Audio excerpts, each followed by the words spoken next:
Hi, now I said I would do an addendum, a follow-up video episode for the Constitution of Medina that we've just gone through. The Constitution of Medina, when you read it, you can see it's very benign, very benevolent, very accommodating to the Jews. And so, as I said, when I was going through that episode, I was surprised that Jews aren't using it today. It's the equivalent for the Jews that the Ashtename document would be for the Christians living in Egypt in the 16th century.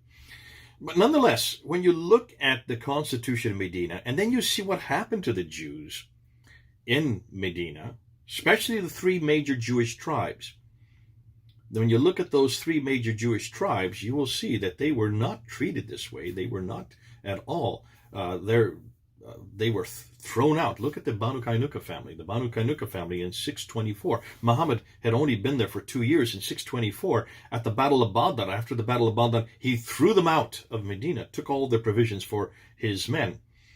A year later, in 625, so he'd only been in Medina for 3 years by this time, the Banu Nadir refused to support him in the Battle of Uhud, which he lost, and he came back furious for the Battle of Uhud, and he, again, threw out the Banu Nadir up to Khaybar in the north. This is according to the traditions. And then, of course, as you well know, 2 years later, in 627, when the Meccans came a third time, Muhammad had a trench built so that they could not cross the trench, and so it was called the Battle of the Trench, so neither side lost. And after that battle, he came back and he, according to the traditions, he then confronted the Banu Qurayza for not supporting him against the Meccans. And so, as a result, after 21 days, they finally gave up. And so Muhammad took all the 800 men in groups of 10 and slit their throats and threw them into pits. So all the 800 men were killed in one afternoon. All the women were taken as concubines for his men and the children as slaves. Which then means that after 627, Muhammad had only been in Medina for 5 years by that time. All the Jews were either thrown up to the north in Khaybar, or they had their throats slit or taken as slaves and as concubines for his men. Now stop and think that through. Within 5 years of moving to Medina, he had pretty much created this is called a genocide. I don't know any other word for it. This is a perfect example of genocide, eradicating an entire people, an entire set of tribes. And what was their crime? Well, they didn't support him.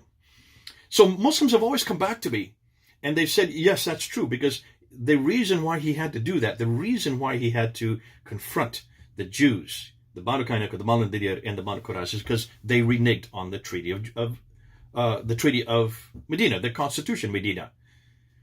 And I've always scratched my head on this one and said, well, if that's the case, then why is it we can't find their names? When you look at the names, and I said in the last episode, it's actually only Article 31. It's actually Article 25 to 33. When you look in the 47 articles, look at the names of those who signed the treaty. Look at those who were part of the treaty. The Banu Auf, the Banu Najjar, the Banu Harith, the Banu Sa'ida, the Banu Jusam, the Banu Aus, the Banu Talaba, and the Banu Jafna. And Shutaiba. Actually, there are 9 names. There are 9 Jewish tribes that signed. I said 8 in the last episode. I was incorrect because I forgot to include the Banu Auf. So 9 different Jewish tribes whose names are missing. And I said this in the last episode, then I'd come back to this. You notice the Banu Nadir, the Banu Kainuka, and the Banu Qurayza are not in that list. So they never signed this treaty. So they cannot be held responsible for reneging on a treaty they didn't sign.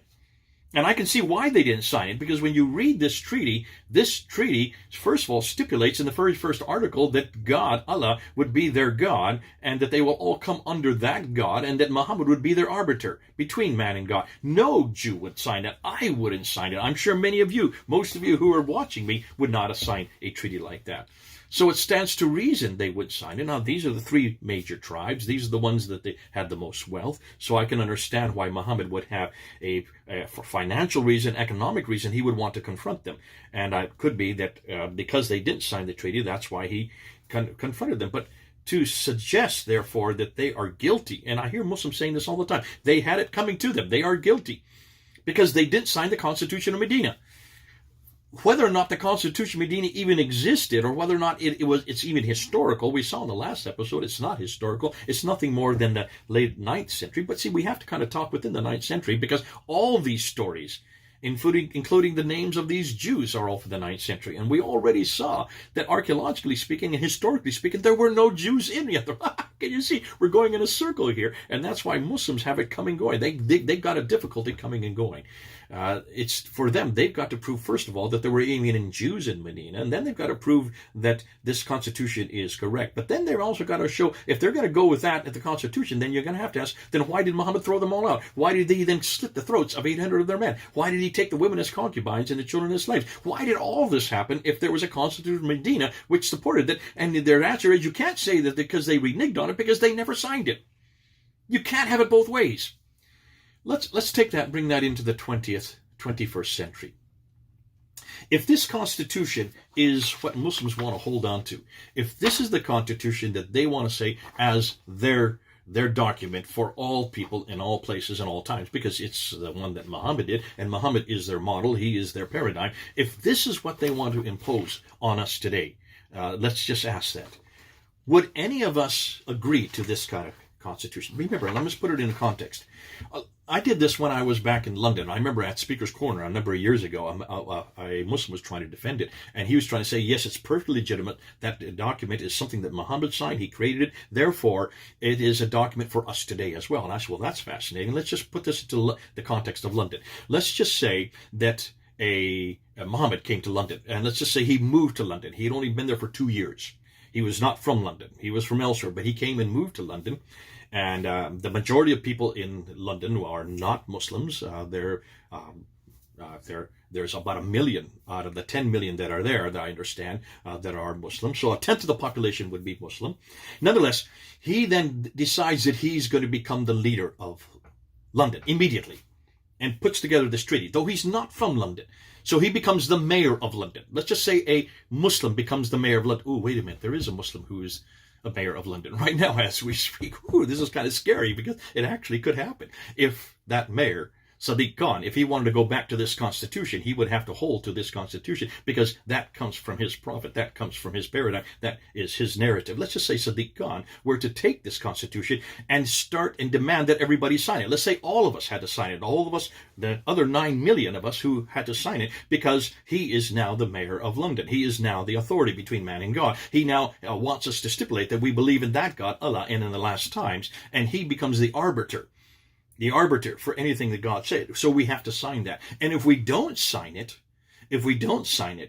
then we can be held accountable, and we will have the same result as what Muhammad did to the Banu Kainuka, the Banu Nadir, and the Banu Qurayza family. Therefore, if we refuse to follow Sadiq Khan, the current mayor of London, if we refuse to follow him in battle, if we refuse to support him, if we refuse to actually come alongside him, then we could be seen as traitors, and because we have reneged on a document that we haven't even signed, because I wouldn't sign it, and I know the majority of you living in London, those who were from London, you wouldn't sign it.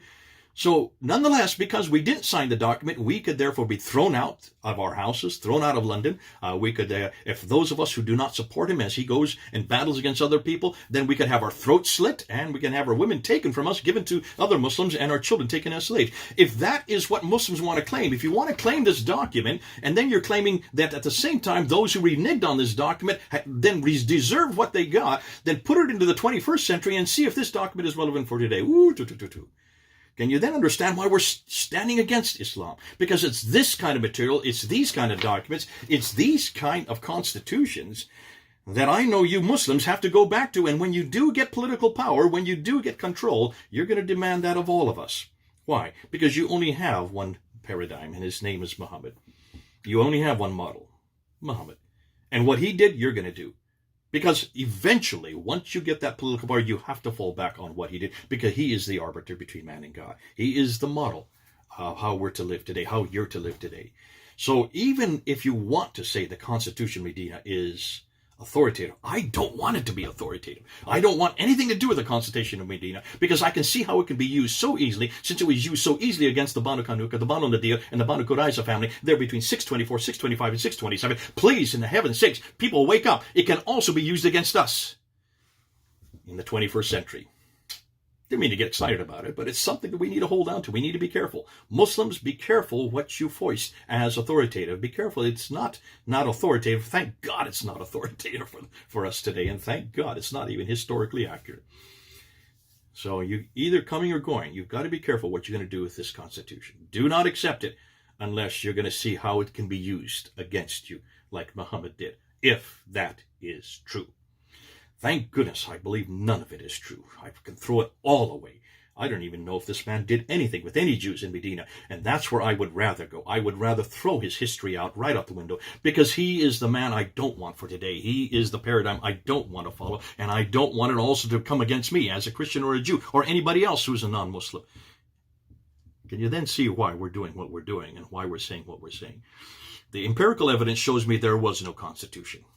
But if Muslims who believe there was a Constitution, if this is their Constitution, if this is what they're going to follow, then I can see what they're going to do with it. And that's why I don't want it coming or going. I want to throw it all out. I want to throw him all out as well. Okay, this is Jay, a lot more to ponder on here in my office.